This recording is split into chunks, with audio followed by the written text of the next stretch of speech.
உள்ள தமிழ்நாடு உத்தரவாதப்படுத்தப்பட்ட ஓய்வூதிய திட்டத்தை முழு மனதோடு ஜாக்டோஜியோ சார்பாக தமிழகத்தில் உள்ள ஒட்டுமொத்த ஆசிரியர் அரசூழியர்கள் சார்பாக அரசு பணியாளர்கள் சார்பாக ஜாக்டோஜியோ மாண்புமிகு முதலமைச்சர் அவர்களுக்கு நெஞ்சார்ந்த நன்றியை தெரிவித்துக் கொள்கிறது. வரவேற்று நெஞ்சார்ந்த நன்றியை தெரிவித்துக் கொள்கிறது. 23 ஆண்டு கால அந்த ஓய்வு ஊதியம் இல்லாத ஒரு நிலைமைக்கு இன்றைய தினம் ஒரு முற்றுப்புள்ளி வைக்கப்பட்டுள்ளது. அதோடு மட்டுமல்லாமல் ஜாக்டோஜியோ நேற்றே நான் சொன்னேன், ஜாக்டோஜியோ இன்றோட 9 ஆண்டை நிறைவு செய்து 10வது ஆண்டில் அடி எடுத்து வைக்கக்கூடிய ஒரு சூழ்நிலையில் ஜாக்டோஜியோவோட ஒற்றை கோரிக்கை, பிரதானமான கோரிக்கை, எல்லா அமைப்புகளுக்குமான கோரிக்கையான அந்த ஓய்வூதிய திட்டத்தை மாண்புமிகு முதலமைச்சர் அவர்கள் நாங்கள் எதிர்பார்த்தபடி வழங்கியுள்ளமைக்கு மீண்டும் ஒருவரை அரசு ஊழியர்கள், ஆசிரியர்கள், அரசு பணியாளர்கள் சார்பாக நெஞ்சார்ந்த நன்றியை தெரிவித்துக் கொள்கிறோம். ஜாக்டோஜியோவின் சார்பாக 23 ஆண்டுகால போராட்டம் இன்றைய தினம் இன்றைய நாளிலே முடிவுக்கு வந்திருக்கிறது.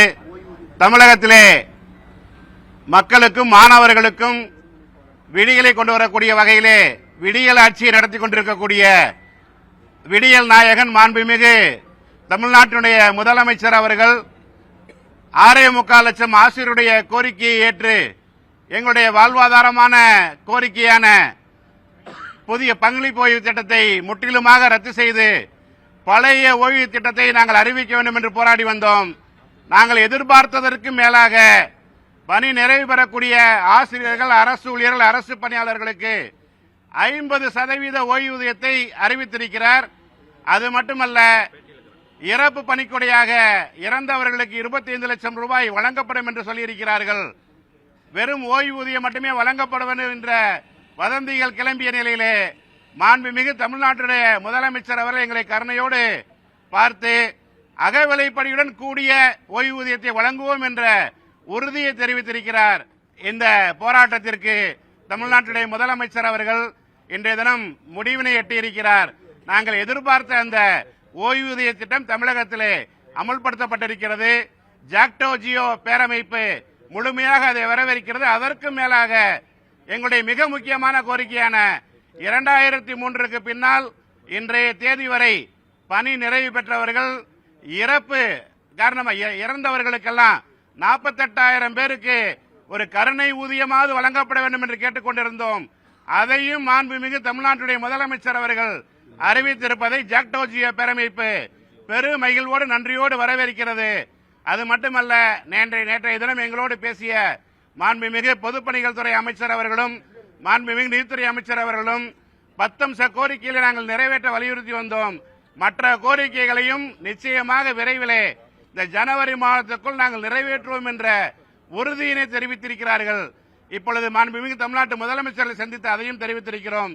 நிச்சயமாக தமிழ்நாட்டுடைய முதலமைச்சர் அவர்கள் எங்களுடைய அத்தனை கோரிக்கையிலும் தேர்தல் அறிவிப்பிற்கு முன்னால் நிறைவேற்றுவார் என்று ஜாக்டோஜியோ பெரிதும் நம்புகிறது. நன்றி. வின்சென்ட் பால்ராஜ், மாநில ஒருங்கிணைப்பாளர், ஜாக்டோஜியோ. முதலமைச்சர் ஓய்வூதியத்தை அறிவித்த அடிப்படையில் இதர கோரிக்கைகளும் நிறைவேற்றுவார் என்ற நம்பிக்கை எங்கு பிறந்துள்ள அடிப்படையில் ஜனவரி 6 முதல் நடைபெறக்கூடிய காலவரையற்ற வேலை நிறுத்த போராட்டத்தை ரத்து செய்கிறோம். அறிவிச்சிட்டாங்க.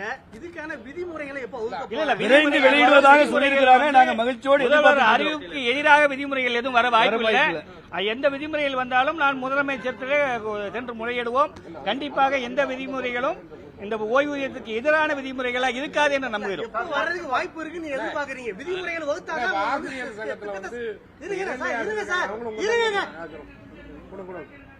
அதாவது விதிமுறையில வகுத்தாதான் இந்த ஸ்கீம் வந்து உங்களுக்கு செயல்படுத்த முடியும். தேர்தலுக்கு 2 மாசம் தான் இருக்குது. எப்ப விதிமுறையை போறாங்க? நாங்க முதவே கோரிக்கை வைத்திருக்கோம். இந்த நிதியாண்டிலேயே இதை செயல்படுத்த வேண்டும் என்ற கோரிக்கையை வைத்திருக்கிறோம். நேற்று நிதியமைச்சர்த்தையும் சொல்லியிருக்கோம். கண்டிப்பாக இந்த நிதியாண்டிலேயே இந்த ஓய்வு திட்டத்தை செயல்படுத்துவார்கள் நம்புறோம். இந்த நிதியாண்டுல தேர்தல் அறிவிப்பு வருவதற்கு முன்பாக மார்ச்ல வரும். அதற்கு முன்பாக அது திருப்பி வந்தாலும் அது தேர்தலுக்கு பிறகு போயிடும். அதனால நீங்க சொல்ற தேர்தலை தான் இந்த நிதியாண்டிலே செயல்படுத்துவார்கள். அதில் எங்களுக்கு 100% நம்பிக்கை இருக்கு. பிளே ஸ்டோர் மற்றும் ஆப் ஸ்டோரில் இருந்து பாலிமர் செயலியை QR கோடு மூலம் பதிவிறக்கம் செய்யுங்கள். செய்திகளை உடனுக்குடன் பெறுங்கள்.